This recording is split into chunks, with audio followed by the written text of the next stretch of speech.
Bonjour, je suis Fabrice Nzebekale, je suis directeur général du cabinet de conseil stratégique et financier Act Afrique basé à Dakar et je suis Business Angel à Mesure Perdue.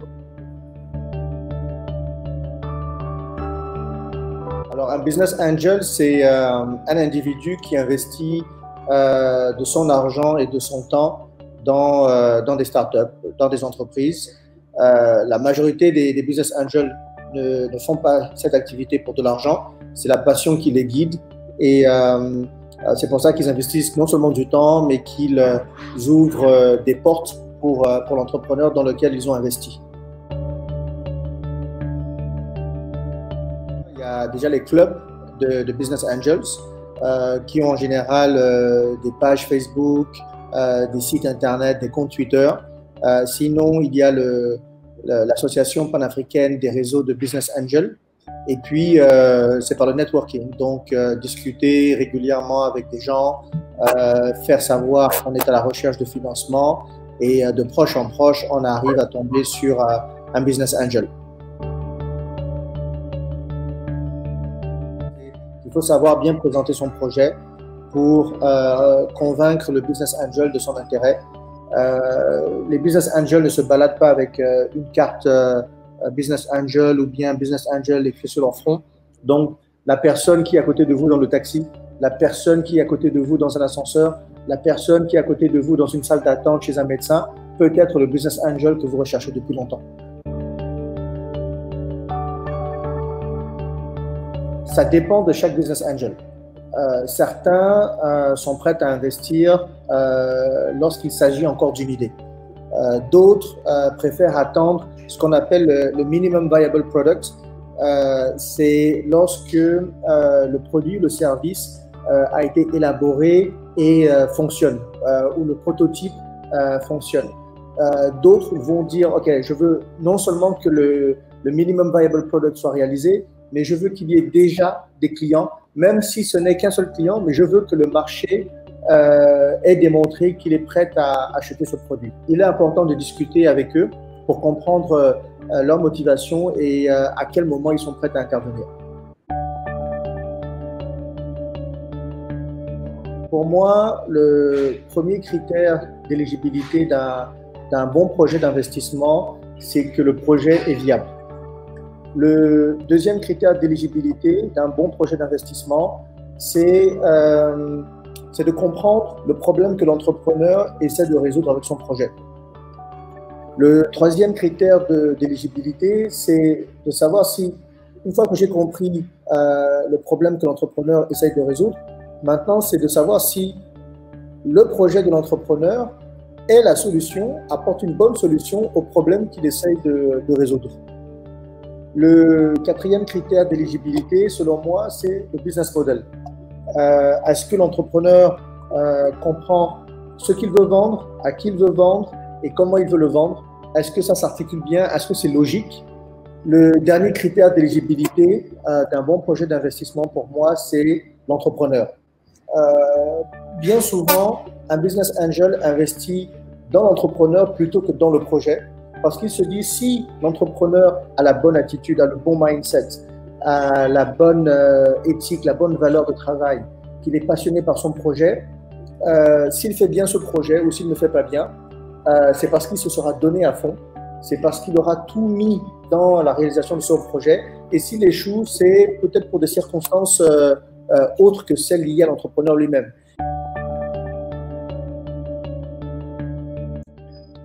Alors, moi, en tant que business angel, je m'attends à recevoir un dossier qui contient certaines informations. Il y a des informations clés.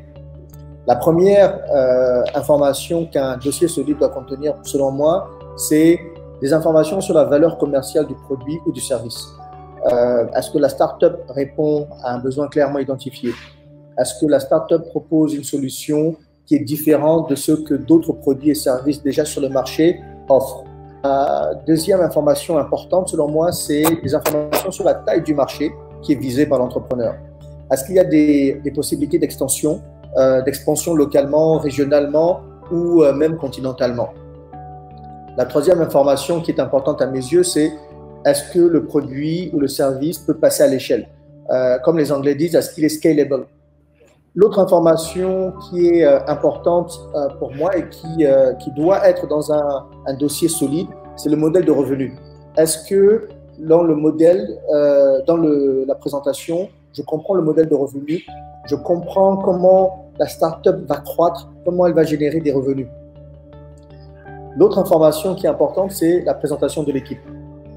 Comme je disais tout à l'heure, bien souvent, le business angel n'investit pas dans un projet, mais il investit dans l'entrepreneur et idéalement dans l'équipe des cofondateurs, parce que ce qu'on souhaite, c'est, et bien souvent, il y a des business angels qui disent, si il n'y a qu'un seul fondateur, qu'un seul entrepreneur dans la startup, je n'investis pas, parce que tout est concentré sur cet individu, c'est un one-man show, et si cet individu se décourage, tout le projet s'écroule. Alors que s'il y a 2, 3 ou 4 cofondateurs, s'il y en a un qui abandonne, le projet peut continuer avec les autres. Donc, on va mesurer le degré de cohésion de l'équipe. On va essayer de comprendre s'ils sont alignés sur les perspectives. Ce qu'on ne veut pas, c'est se retrouver au milieu d'une bataille entre les différents entrepreneurs une fois que l'argent a été investi. L'information suivante, qui est très importante pour constituer un dossier solide, c'est les informations sur la capacité de l'équipe à bien exécuter le projet. Une fois qu'ils ont l'argent, est-ce que ce sont des gars qui vont continuer d'être focus sur le projet? Ce qu'on ne veut surtout pas, c'est, en tant qu'un business angel, investir dans un entrepreneur qui avait une super idée, et puis dès qu'il a l'argent, il va dépenser une partie de cet argent dans une dépense qui n'a absolument rien à voir avec le projet, qui n'apporte absolument rien au projet. Une autre information importante, c'est quels sont les avantages concurrentiels. Il y a très peu d'idées dont la propriété est clairement identifiée et allouée à quelqu'un. Une idée, c'est juste une idée. Ce qui importe, c'est la capacité d'exécution. Donc, avoir une idée, c'est pas même la plus géniale du monde, ce n'est pas un avantage concurrentiel. La dernière information qui doit être présente dans un dossier d'investissement solide, c'est de savoir si l'opportunité d'investissement est en ligne avec la stratégie d'investissement de Business Angel. Donc, ça ne sert à rien de m'envoyer un dossier sur un projet qui est toujours à l'état d'idée, alors que j'ai dit dans plusieurs vidéos, dans plusieurs tweets, etc., que je n'étais intéressé que dans des projets qui avaient déjà des clients. Donc, si je suis ce type d'investisseur, il ne faut pas m'envoyer des dossiers beaucoup trop early stage. Voilà pour moi la liste des informations qui sont nécessaires pour que le dossier d'investissement soit solide.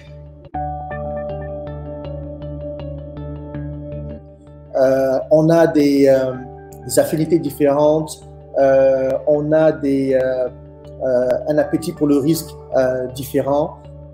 Certains investissent très tôt, d'autres attendent un peu plus tard, d'autres ne veulent pas investir seuls, d'autres ne sont intéressés que par la tech, certains sont intéressés par l'industrie de la mode, ils ne veulent investir que dans des créateurs, d'autres vont se focaliser sur tout ce qui est chaîne de valeur. Donc vraiment, l'attractivité d'un projet, elle réside dans celui qui regarde, qui apprécie le projet. En général, il y a des gens qui me contactent, des entrepreneurs, qui m'expliquent leur projet, soit par WhatsApp, soit par email, soit par Twitter, ou Insta, ou LinkedIn. Et quand c'est intéressant, a priori, je leur demande de m'envoyer une présentation. Donc, je leur demande de m'envoyer le pitch deck. Le pitch deck va reprendre toutes les informations. C'est le dossier en fait. Le pitch deck, c'est le dossier. Donc, je vais essayer de voir s'ils ont su expliquer quelle est la valeur commerciale du produit, quelle est la taille du marché visé, si le projet peut passer à l'échelle, le modèle de revenu, la présentation de l'équipe, la capacité d'exécution, est-ce qu'ils ont l'expérience, est-ce qu'ils ont déjà fait ça, est-ce qu'il y a des avantages concurrentiels. Je veux retrouver toutes ces informations dans le dossier. Je reparcours le dossier, j'aurai certainement des questions supplémentaires à poser à l'entrepreneur. On fait une conf call comme on est en train de le faire sur Zoom ou sur WhatsApp vidéo. Et là, je vais poser des questions supplémentaires pour mieux comprendre certains points. Peut-être certains aspects n'ont pas été très clairs dans la présentation. Je vais poser la question et sur la base des réponses, si je suis toujours satisfait, je vais proposer à l'entrepreneur de signer un accord de confidentialité pour le mettre à l'aise, pour qu'il puisse partager avec moi des informations beaucoup plus sensibles. Peut-être à ce moment-là, il va me dire, bon, j'ai parlé d'un client potentiel sans nommer le client potentiel. Maintenant qu'on a signé l'accord de confidentialité, sous le sceau de l'accord de confidentialité, il va me dire le nom du client. Donc, ce sont des choses comme ça qui me permettent de faire une due diligence sur l'entrepreneur et sur le projet. Si je suis satisfait, je soumets une offre à l'entrepreneur et je lui dis, écoute, je suis prêt à investir tant d'argent pour avoir X% du capital. Je vais lister les autres conditions que je souhaite attacher à mon investissement. Il va y avoir une phase de négociation entre l'entrepreneur et moi qui peut prendre plus ou moins de temps. Et si c'est concluant, à ce moment-là, je signe le chèque, je deviens actionnaire dans l'entreprise. Et le suivi commence.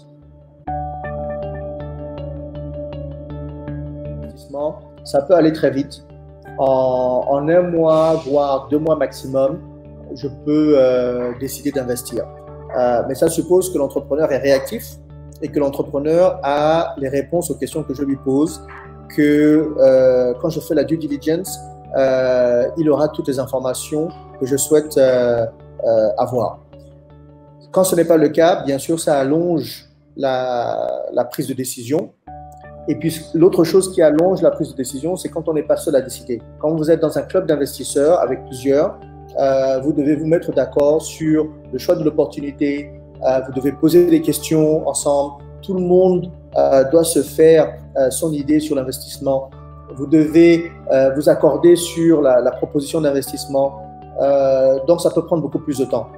À ce moment-là, on parle plus de 6 mois à 9 mois que de 1 à 2 mois quand je suis seul. Alors, un business angel est toujours minoritaire. Un business angel ne peut pas être business angel d'un business qui détient 100%. À ce moment-là, c'est son business à lui et il est l'entrepreneur. À 50%, moi, je suis mal à l'aise quand un business angel investit à 50% dans un business parce que c'est de nature à démotiver l'entrepreneur qui peut penser qu'on lui enlève, on lui arrache son projet. Du coup, pour moi, la place idéale d'un business angel dans un capital, c'est en position minoritaire avec 10% en général, voire 25, maximum un tiers.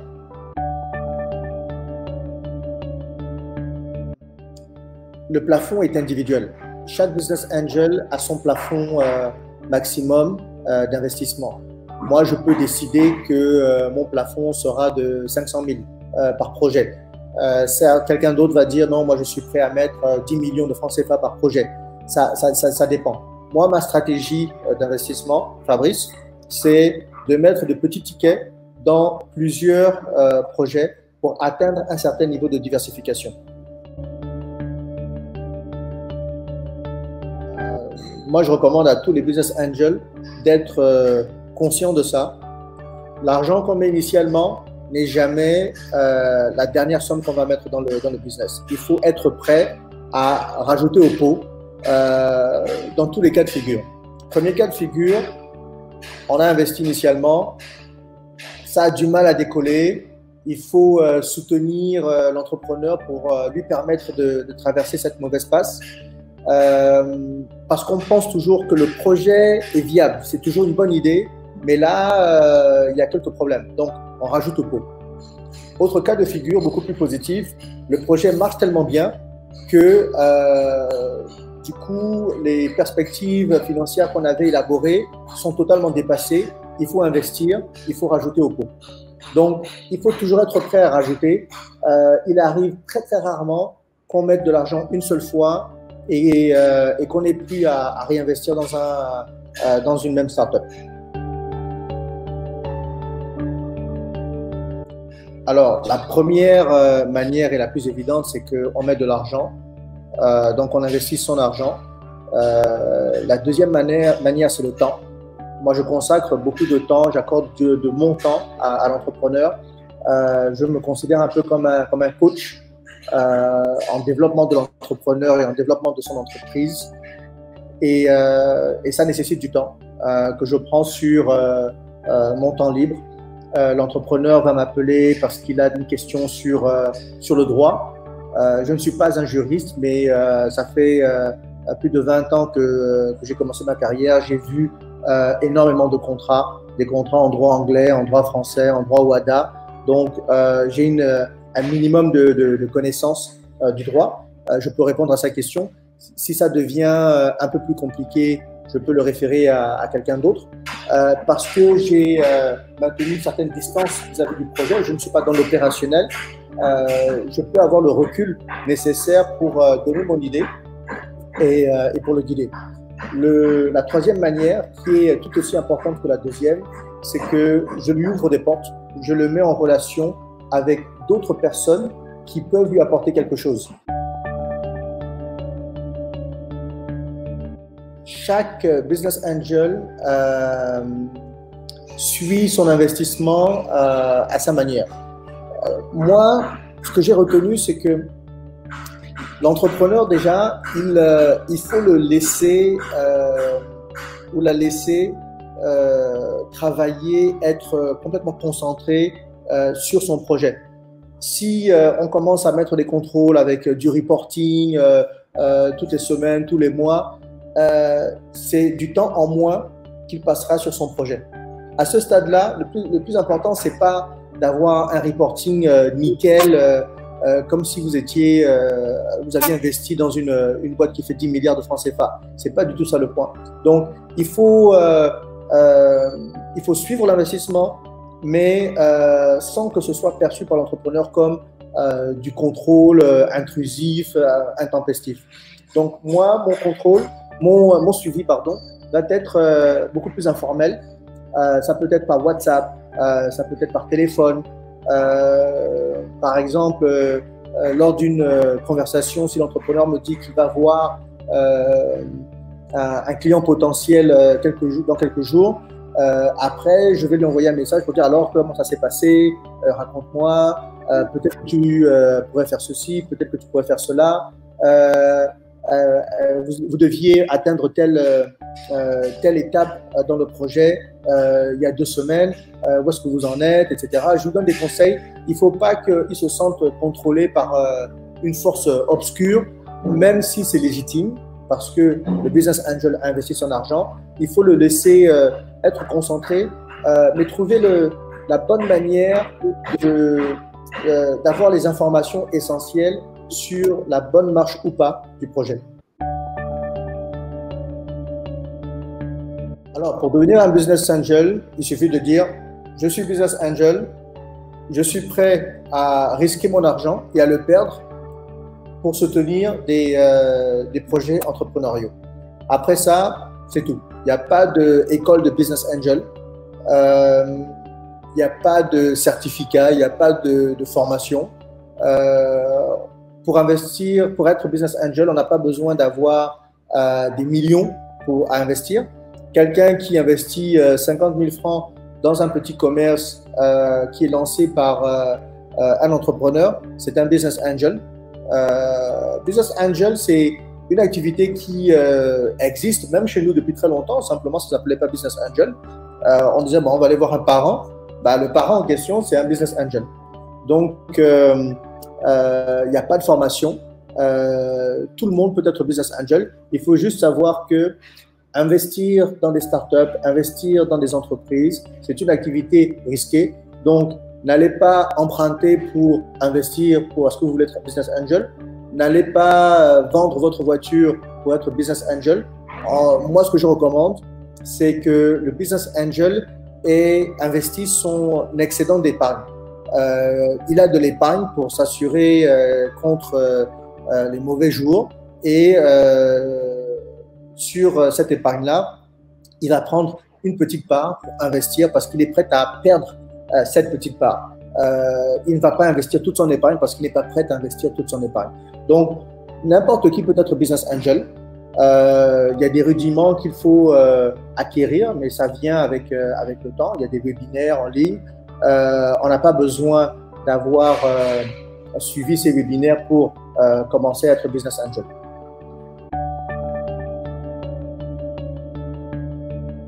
Alors, je pense que un cabinet comme Ellipsis peut apporter énormément à un entrepreneur et au business angel d'ailleurs. Pour l'entrepreneur, le cabinet comme Ellipsis va l'aider à structurer son projet, structurer financièrement, faire le business plan, faire les projections financières, s'assurer que le prix auquel il vend son produit ou son service est un prix qui lui permet d'atteindre une rentabilité. Donc, je pense que c'est très, très important. En tant que business angel, Ellipsis peut m'apporter beaucoup parce que je vais investir dans plusieurs entreprises dont il faut faire le suivi financier. Donc, Ellipsis va faire ce suivi pour moi, va apporter un complément d'expertise à la mienne pour s'assurer qu'il n'y a pas d'erreur flagrante dans le projet de l'entrepreneur. Donc, tout à l'heure, je parlais de l'écosystème entrepreneurial. Il y a les incubateurs, il y a les fonds d'investissement, il y a les business angels, mais il y a également les cabinets de conseil comme Ellipsis qui accompagnent les entrepreneurs et les business angels et qui jouent un rôle très critique. Un business angel, c'est un tiers qui va investir dans le projet de l'entrepreneur. Et même si il arrive à établir un suivi relativement informel, léger, qui ne soit pas intrusif pour l'entrepreneur, certains entrepreneurs peuvent trouver que c'est toujours trop intrusif. Et donc, avoir un tiers associé à eux dans leur projet peut ne pas leur convenir à ce stade-là. Il y a une solution, c'est ce qu'on appelle le bootstrapping, c'est de commencer avec ses propres moyens et petit à petit de faire grandir l'entreprise. Donc, l'entrepreneur lui-même va injecter les premiers fonds et ça va prendre le temps que ça prendra, mais il va développer son business à son rythme, avec le cash généré par son activité, sans jamais recourir au financement d'un business angel. Il y a certains qui réussissent comme ça. Ça prend plus de temps, c'est plus sûr, mais au moins l'entrepreneur garde le contrôle total de son investissement. Et pour d'autres qui ont envie de non seulement peut-être d'aller un peu plus vite, mais surtout de pouvoir se reposer sur quelqu'un qui apporte un regard différent, un regard un peu plus détaché, une expertise qui apporte de son temps, qui apporte qui peut ouvrir des portes, recourir à un business angel peut être la solution. Donc vraiment, il n'y a pas de modèle unique pour tous les entrepreneurs dans l'univers. Chaque entrepreneur doit se poser la question de savoir ce qui lui convient et peser le pour, les avantages et les inconvénients de chaque modèle de financement. Je peux profiter de l'occasion pour annoncer que moi et d'autres business angels avons lancé le GAIN.